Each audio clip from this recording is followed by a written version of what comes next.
Since 1984, we've had tremendous advances in the Mac OS, QTML advance, of course, Internet and Java, and the most capable OS still will continue to advance. But you know, there are limitations that frankly are bound by the original architecture. You know, when the first Mac came out in 1984, it only had 128K OS, and you ran everything on floppies. So you'd have the 128K OS, your applications, your documents, all on a single floppy. So now, if you can imagine the Macintosh being analogous to a small Cessna, a small airplane, as you built it out and things became more complex, you added more stuff to it. So you added more passengers and cargo. And then you kept doing that. And then you realized that the engines really weren't strong enough, so we switched from the 68K prop engine to the PowerPC jet engine. And frankly, I think you get the picture. That's no way to design an airplane. At least not how Burt Rutan works. I would like to mention, while we're on this aeronautical theme, that I did visit down there with Burt and got to look at some of these tremendous things. And the kinds of things that apply to the Boomerang apply to the Macintosh. For example, stability, performance, predictability, and inevitably, given the foundation that we've been building on, there are limitations. And so it's now time to look at what changes we need to do. Got to remember that a lot has changed since 1984. Microprocessors are about 200 times as powerful. Applications demands are dramatically different. The rise of the internet, the rise of multimedia, client-server computing, and frankly, the declining cost of memory prices have changed completely the landscape since 1984. Obviously, you can't build everything on top of that old foundation, as I illustrated in the Cessna example. In fact, it's pretty amazing we've done as much as we do. So what do you need to do? What you need to do is recognize that the mission has changed, and you've got to go to a new aircraft foundation, or go get a Boeing 777 or equivalent. And that is what the modern OS architecture is all about. What are the big issues? Stability, performance, predictability.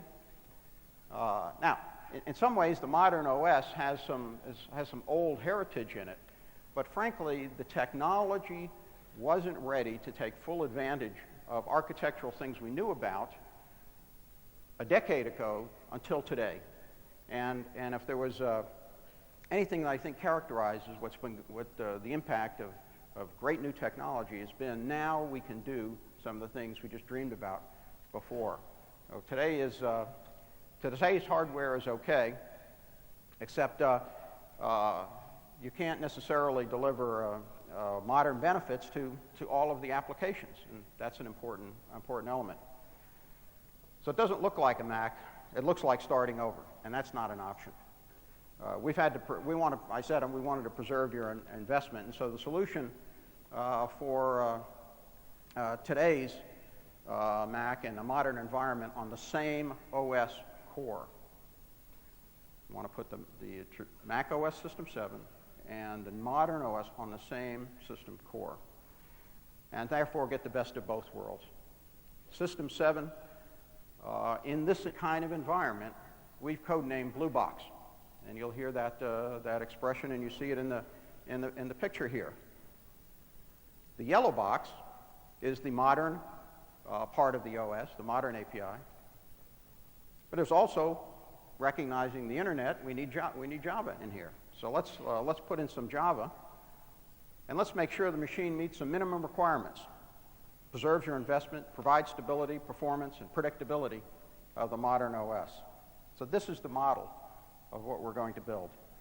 And then the question was, and we made this decision about 6 months ago. I mean, this picture we knew was the right picture going forward 6 months ago. The question was, what do you put in the yellow box? You know what the Java is. You know what the Mac OS has got to be. What do we put in the yellow box? What were the options? Roll your own, license, acquire. Sort of a minimum checklist would be things like preemptive multitasking, protected memory, SMP. But we wanted to go beyond the minimum. We wanted to get some excitement factors into our platform because frankly, we wanted to make sure that the developers out there are very excited about developing their next generation of application on our platform and maybe allowing them to do things they couldn't do in any other way. So what we did is we came up with 60 criteria that we felt we wanted to benchmark our options against. And after I think, a very, very professional evaluation, the NeXT technology came out as the clear winner by 50% or so in terms of all the things that we felt were important. What are the gains? Well, you're going to get an OS that's ahead of its time, and it's a good fit and complementary to our technology.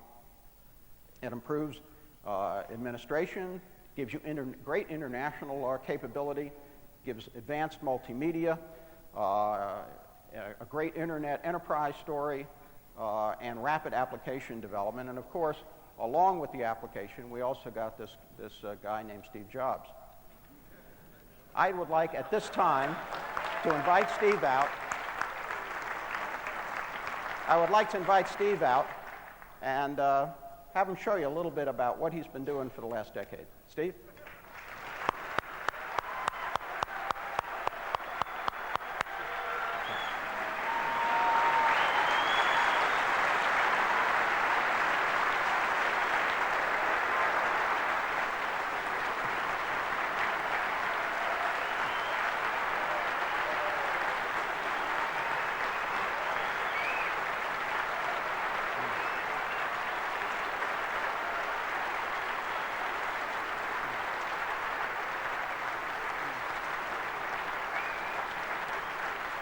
Thank you. Thank you very much. Let's chat for a few minutes about what we're trying to do here. Okay, slides. This is our mission. What we want to try to do is to provide relevant, compelling solutions that customers can only get from Apple. Right? That's what we want to do, because if we can't figure out how to do that, then I think there's a lot of other options for people to buy their computers from, and we might not sell enough computers. So this is what we want to do. Now, how do we go about doing that? Well, Apple brings a lot to this party, right? As a platform vendor, it brings quite a few things, but it can't do it alone. It needs the developers. It always has, it always will. So Apple can bring a breakthrough platform. Apple can bring the system integration to pull the solution together. And Apple can bring the marketing power to make the solution known. But it's the developers that bring the creative insight most of the time. It's the developers that bring the market knowledge. And it's the developers that bring that entrepreneurial energy. In a large company, there are not as many cars in the parking lot on Sunday at 3 p.m. as there are at a developer. So how do we go about this? Well, let me give you some examples, first of all. First one I was intimately familiar with was PageMaker, right? The Macintosh plus PageMaker plus the LaserWriter created the desktop publishing marketplace. Apple didn't do it alone.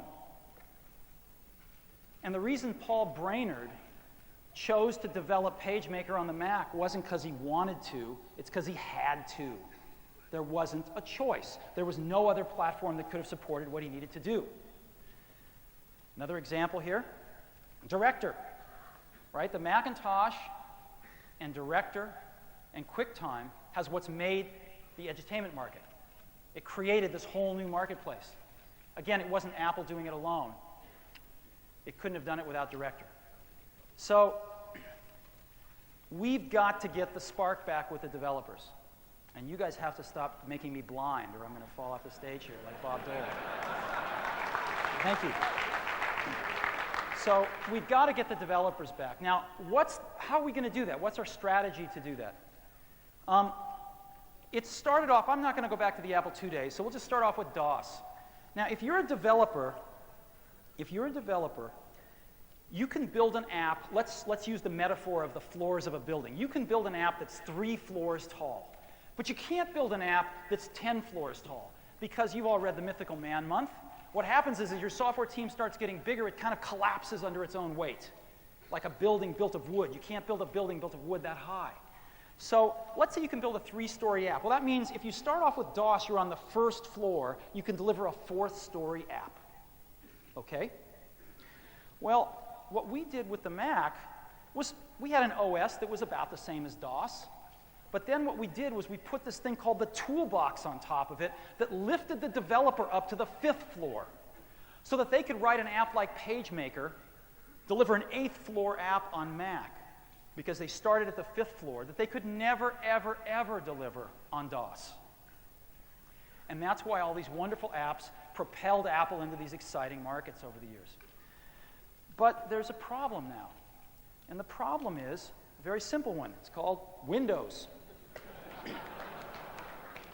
The Mac didn't progress much beyond the 5th floor, and over 10 years, Microsoft copied it.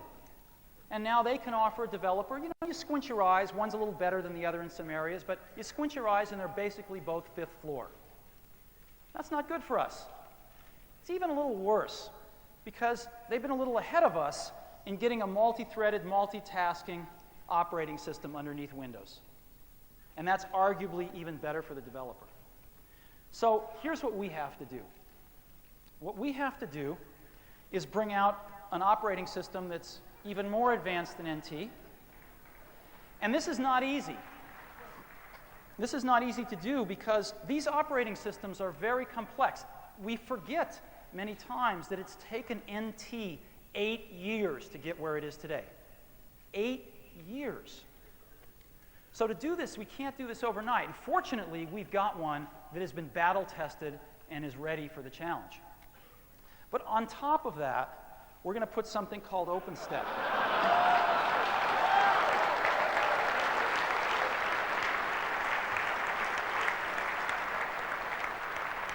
And OpenStep lets you start developing your apps on the 20th floor. And the kinds of apps you can deliver are phenomenal. But there's another hidden advantage. Most of the great breakthroughs, the page makers, the illustrators, etc., the directors, come from smaller software companies. It's been said a few times today. They don't come from the large software companies. They come from the smaller ones.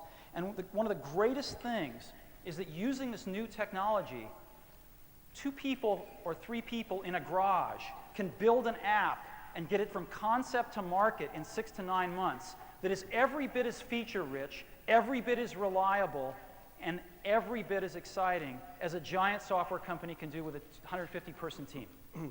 It's phenomenal. And so one of the things we are really going to stress is seeing 100 new software companies get started around this new technology to build the next generation page makers.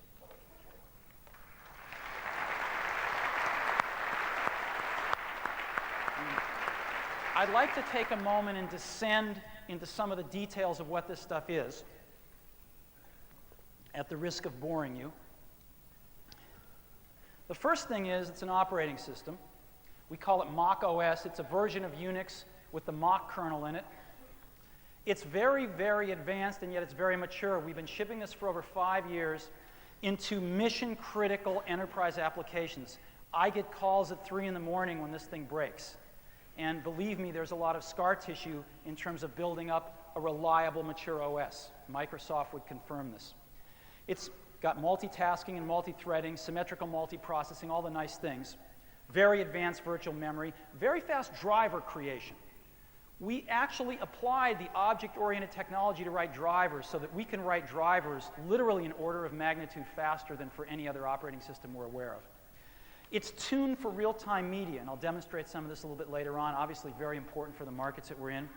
It's cross-platform, meaning not only does it run on different platforms, but there are technologies for bundling together the different parts of the binaries for each platform so that you can run one file. You can have one version of the app sitting on a server and click on it from any number of different clients with different processors in them, and it'll figure out the right binary to load and go all automatically. So you don't have to have a file of 68K apps, a file of PowerPC apps, a file of what have you. And it runs on Intel processors today. You can get versions of this software today to begin developing your apps on, and develop apps in parallel with our port of this software to Apple's PowerPC boxes. So we run on Intel today. We intend to sell this software as software on Intel processors for people that demand mixed environments. And I think it gives us a lot of choices in the future as to what processors we move to, because this stuff is processor independent. It's also built to network. Now, when we designed this software, we wanted to, I'll tell you a story, actually. When I went to Xerox PARC in 1979 and saw the original genesis of the graphical user interface there, they actually showed me 3 things. And I was so blinded by the first that I didn't hang around to find out about the other 2, and it took me years to rediscover them. The first was, of course, the graphical user interface, which Xerox PARC had pioneered, and they had a lot of it right, and some of it was left to be completed.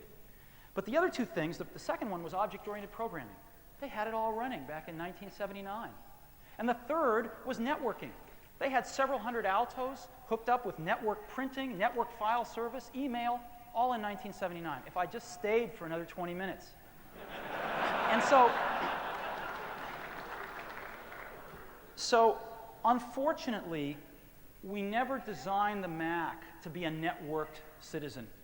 And it's taken a lot of work to make that happen. But right from the start, we wanted to design this software to be a network citizen. So we looked around and we adopted the network file system, which is an industry standard, works really well, and we put a user interface on it that's usable by mere mortals.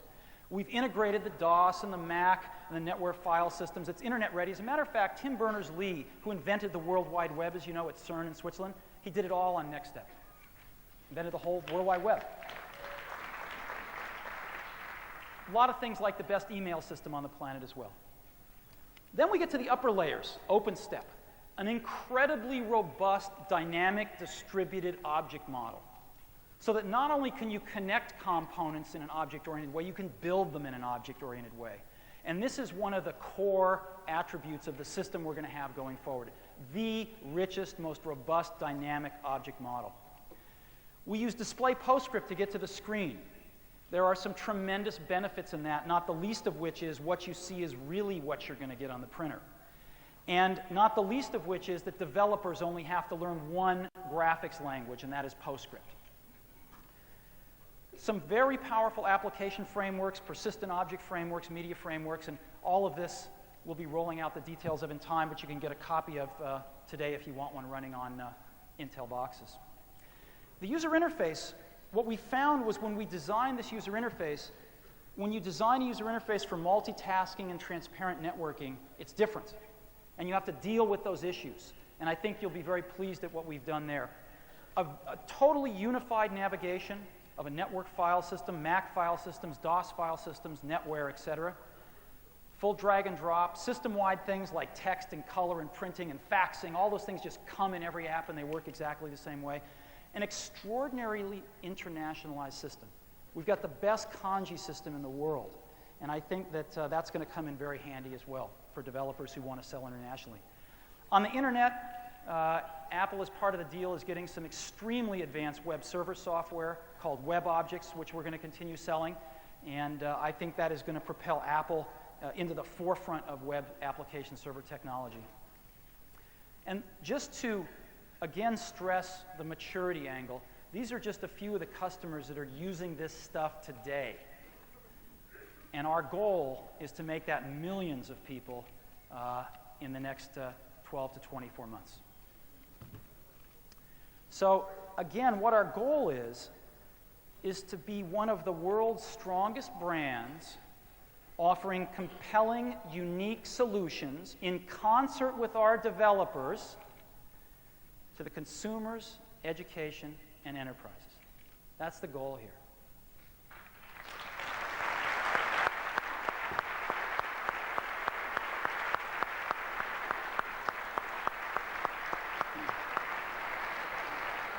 What I'd like to do now, if we have time, is just to show you two things really quickly. The first one is just a little bit of the multimedia readiness of the system. And secondly, I'd just like to show you at a very simple level how you build apps in this system with objects. So let me go first. Let me just go out over the network here and find somebody's home directory here who happens to live in Maine. And here's a bunch of movies. And I'm just going to select all these movies here. These are just all QuickTime movies. And we'll just go ahead and run a few of them. By the way, I'll correct one error that I heard earlier today. According to Daily Variety, which is the gospel in the entertainment industry, actually the #1 selling home video is Toy Story.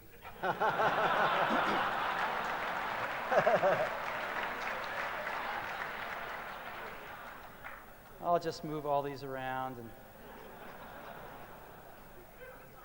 see if I can get these puppies started here. There's a way to...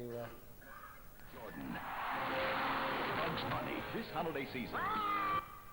In the deepest... For anyone who's ever wondered what... Defense. Oh, yeah. Whoa, I don't play defense. So here's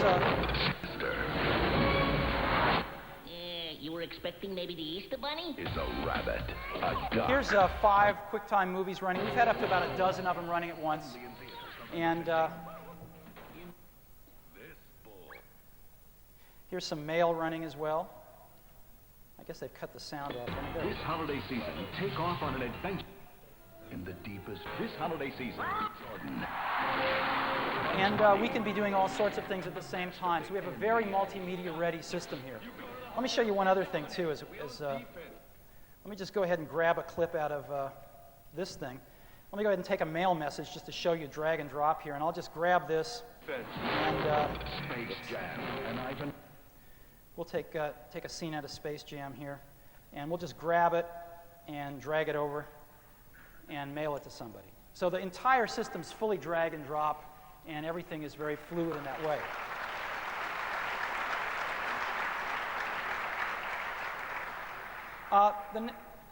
The next thing I'd like to show you is just schematically how you build an application. Now, one of the things, again, we have in this system is an extremely dynamic object model, which means when you make an object, the programmer doesn't have to decide what it's going to be hooked up to when they build the application. And that means everything, it turns out. So that at runtime, it can be decided how these objects are going to all hook together and those connections can be changed. And so let me show you a very simple application, which every developer uses, called Interface Builder. I'm going to build a very trivial little application just to show you how we do this. So we're going to get a window here, and we have palettes of objects up here. We have menus, we have some little UI widgets, and you can add your own widgets. And we'll just take a text field right here, and we'll bring up the font panel here, and we'll go ahead and make that a large font so we can all read it. And we'll grab a slider right here,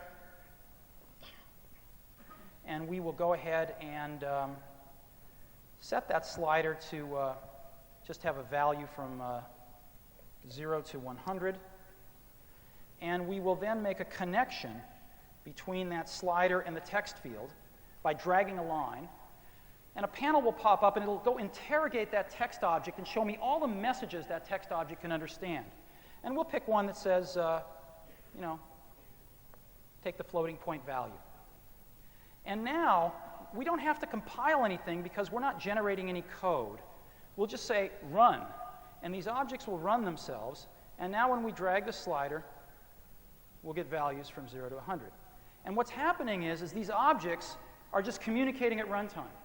No code's been generated. There's no code to maintain. What we found a long time ago was the line of code that a developer can write the fastest, the line of code that a developer can maintain the cheapest, and the line of code that never breaks for the user is the line of code the developer never had to write. So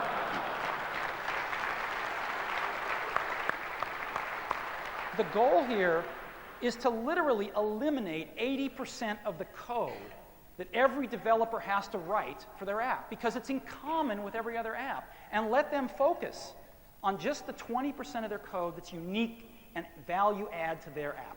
That's what this is all about. So let's go do a little more. We'll go do a little more here, and we'll say, great, let's move this up here, let's move this here. Let's go grab a text field here. And we will say we want to enable graphics in this text field here.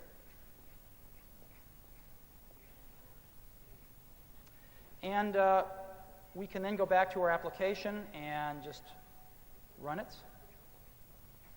And again, you see this still works. And here's some text, and we can just type in this thing. And now we want to make the fonts a little bigger. Forgot to put the font commands in. So great, we just go back here, grab the menu to that app, and we just say, let's grab a font menu and drop it in. And we'll go run our application again. And now we can type in some text, and we can go back and we can bring a font menu up, just like in every other app in the system. Select different fonts, select different sizes. We can even go grab some pictures and drag and drop them in, et cetera, et cetera. And again, this is how apps are built. They're built incrementally, they're built by connecting objects together, and they're built by removing code for the developers.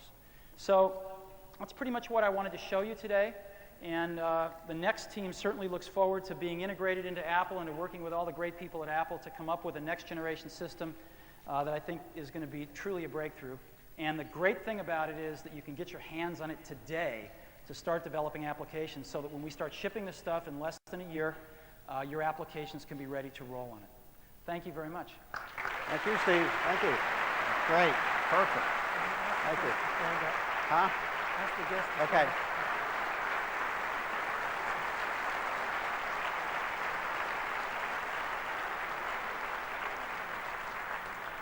One of the incredible aspects about the Macintosh community is the brilliant and creative people that are attracted to Macintosh, the real achievers in our society, and of course that includes everyone here. But we have a few special guests who are visiting us today, and I'm going to call their name out, and I'm going to ask them to stand up if they would, so that we can recognize them. First, of course, Bert Rutan, who you saw in that video. There's Bert.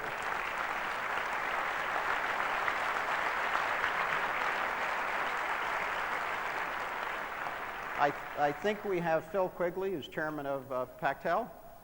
Phil, over here. And Dave Coulter, chairman of B of A. Dave up here. Gregory Hines.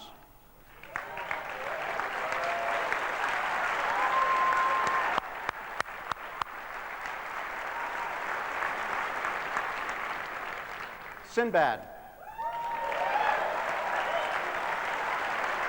Thank you.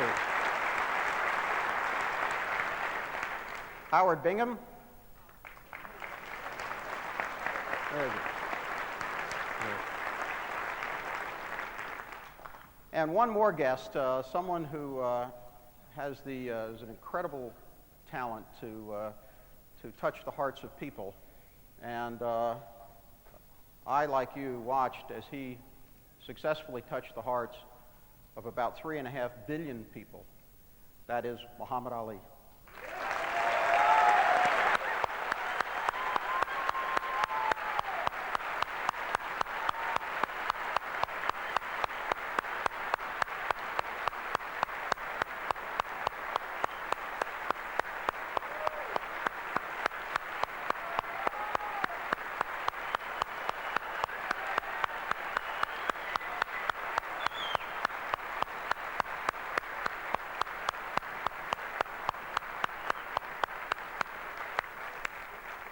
Thanks to all of our special guests for being here with us today. Let me just make a few wrap-up comments here, and of course we've got one other thing we want to do here at the end. We communicated to you about the NeXT decision about 15 minutes after we made the deal.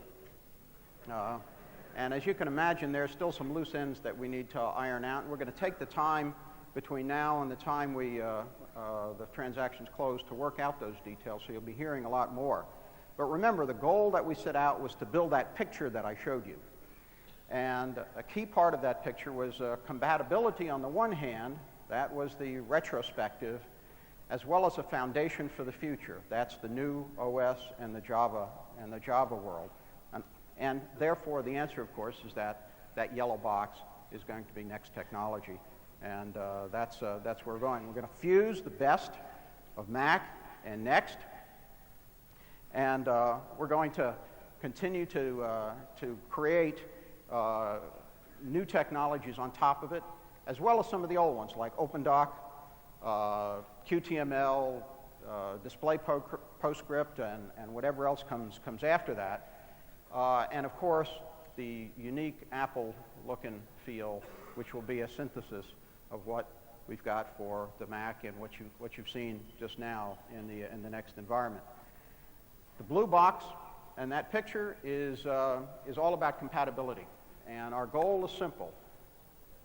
That box, when it's fully developed, will be able to run all of our legacy applications, and it will do so equal to or better performance than you get today. That's our problem.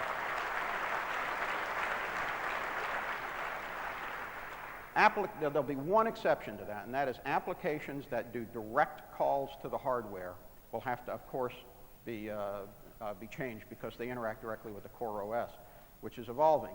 But for those traditionally built applications, they'll run in this environment. And this is not an emulation.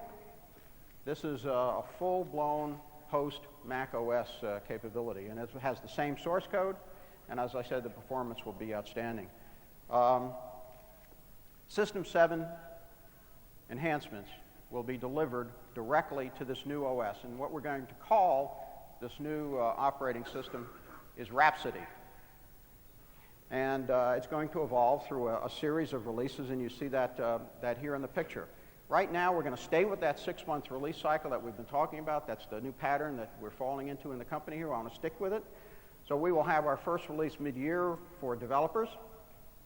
The blue box will still be under construction at that time. You'll see the first Premier release at our next regular introduction, which would be a year from today in effect. And then by the middle of that following year, we expect to have the full implementation of this technology done. Now, obviously, we're going to try to do all of that faster, but I think that's a pretty realistic schedule, and one I think we feel comfortable committing to. So we want to get some of this technology to developers' hands as quickly as we can, and Steve pointed that out. I would say that this, by the way, the final release in the middle of '98, we're calling a unified release, and as I mentioned, the other one over there is the Premier release. So why buy a Mac today? Because we're going to preserve that investment, and we will bring to you stronger user experience, continue improvements as you saw here on Tempo and Allegro and Sonata, which will be coming after it, and all of those will be mapped into the new Rhapsody Foundation. So you'll get all of that plus all of the neat new stuff in the neat new applications. For developers, why develop for Mac today? I think there are a few key points to focus on. One is, I think we're learning to listen a lot better to what your story is, and we've got some work to do. We're going to continue to do that. We're going to continue to evolve System 7 and make that a better and better and better user experience, because not everyone is going to need the horsepower of some of these high-end systems. We're committed to compatibility in Rhapsody, which I've already mentioned. And we're going to make sure we've got some advanced features which are supportive of the development environment, tools for smooth transition, and leverage the ability for you to leverage a single effort. That is, with the tools that we will be developing in partnership with folks like Metromedia, you'll be able to develop your code once and then compile it to different applications, the Mac as well as competing platforms. And that's going to save a lot of money for all of you developers out there. So recapping, Apple stands for distinctly superior user values, ease of use. You're going to see the Copeland Finder soon. You're going to see better performance. You're going to see a new OS. And of course, the hardware is going to improve too. Apple will ship this year a PowerPC compatible processors from Exponential, a startup microprocessor company. These are blazingly fast, and here's Joe Barta from Exponential to show you one of them running. Thanks a lot.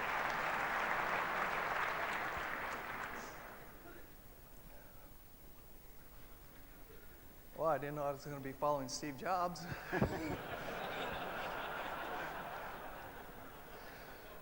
Join the crowd.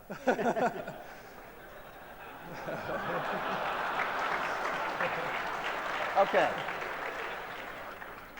What I'm going to be showing here is a side-by-side comparison of the X704 microprocessor-based system versus a Pentium Pro running 200 megahertz. The application I'm going to be showing is just a standard Photoshop. The first filter I'm going to be showing is Gaussian blur. Start both machines at the same time. As you can see, the X704 has completed the task while the Pentium Pro is still chewing on the data. And eventually it will complete as well. Hopefully. There, it's done as well. So I'll clear out the screen. And the next one I'm going to be doing is a unsharpened mask, F6. Both machines started at the same time.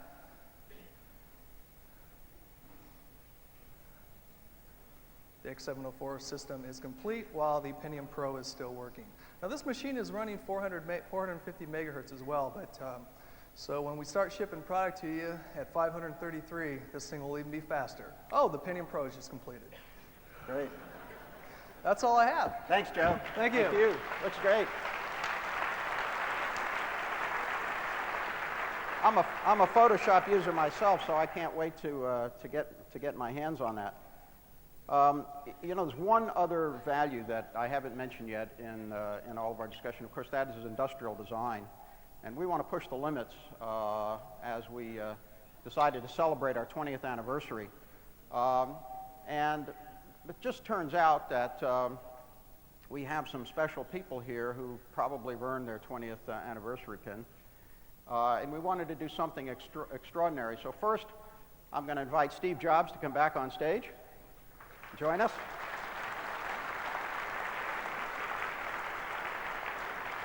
But as you know, Steve isn't the only founder of Apple. There's another guy called Steve Wozniak. Steve? Oh, my God. Oh, there he is. You were supposed to be in the back. Okay. Gotcha.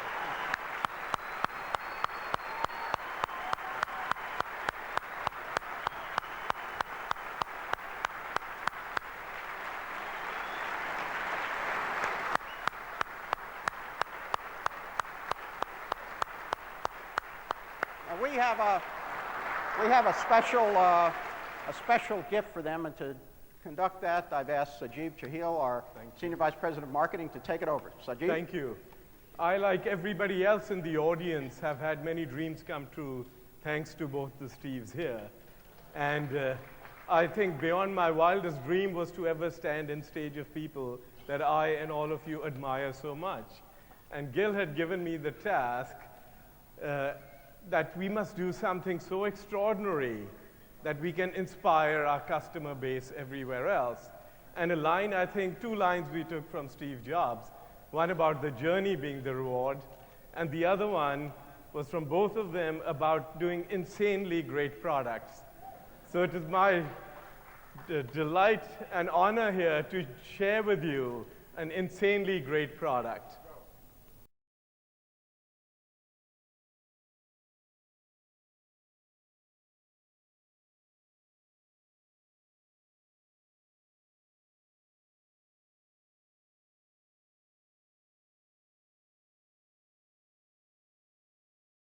here it is. Perhaps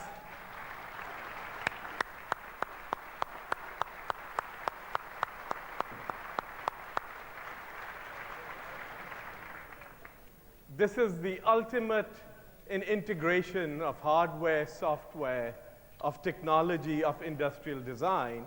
It is perhaps the world's first flat panel television set, and with a click of a mouse, you can get your CNN news. And we hope the click of the and also I guess CNN checked out a little while earlier. There it is.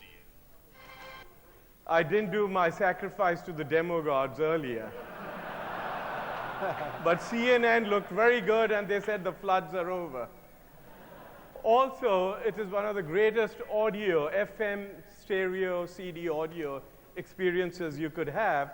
Dr. Bose and his team, who are also great Mac enthusiasts, specially designed the sound system for this. Again, with the delicacy of almost designing something for the space program, using new audio techniques and sound testing labs. And besides the ultimate audio sound experience, you can also experience interactive music. And here's a piece that was created by Peter Gabriel and Red Leonard.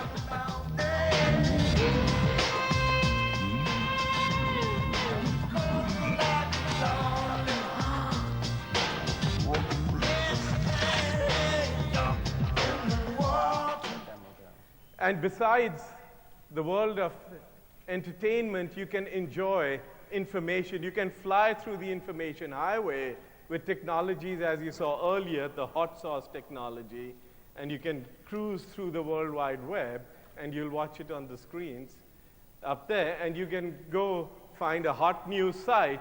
This site is about the 20th anniversary Macintosh. So you have thirst for more information, please check out this website. And also in there, you can put in information about your name and what price you'd like to offer for this product. And I may have some influence with Gil to up your thing if your bid is high enough. So please check it out at the Macworld booth. And again, you'll see everything there in a free CD for you in how you can save the world. And if any of you need to be inspired again about how to save the world, a videotape of ID4 is underneath in each and every one of your seats. So be sure to take that home with you. And with that, Okay. Let me just wrap up here. I know we've